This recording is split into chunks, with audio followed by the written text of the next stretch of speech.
Il mio lavoro mi spinge a una continua ricerca del bello. E la ricerca del bello mi porta in luoghi belli, in luoghi come mare e foreste. Ed è proprio da qui che inizia il mio lavoro. Il mio lavoro è fare i gioielli, anche se in realtà non so nemmeno io come definirmi. Se un orafo, uno scultore, un falegname, un poeta.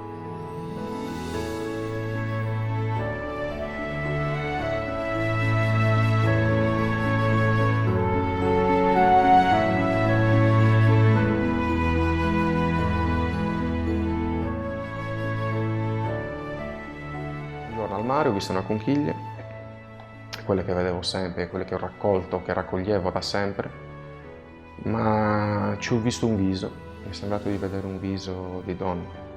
Quindi l'ho raccolta, l'ho portata a casa e ho provato con le tecniche che conoscevo a riuscire a tirar fuori questo viso.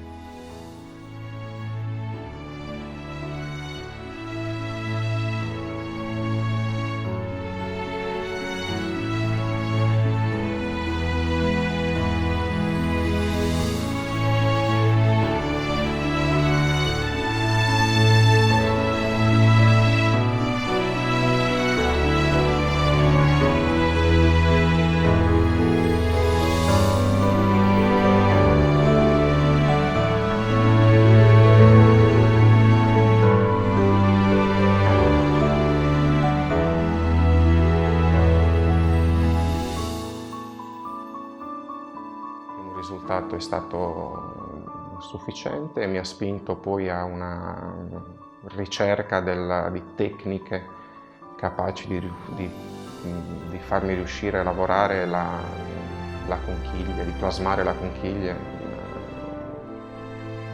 come volevo io in qualsiasi mia idea.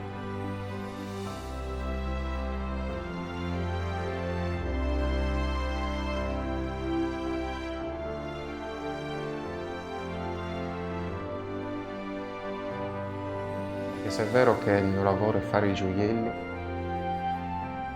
la realizzazione di una mia opera si allontana dal concetto di monile o accessorio semplicemente da indossare.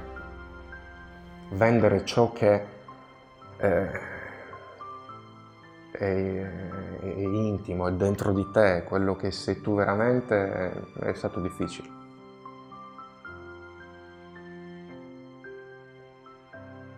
Ogni gioiello che realizzo penso che sia destinato a una signora che lo cerca, che lo aspetta, che gli arriverà.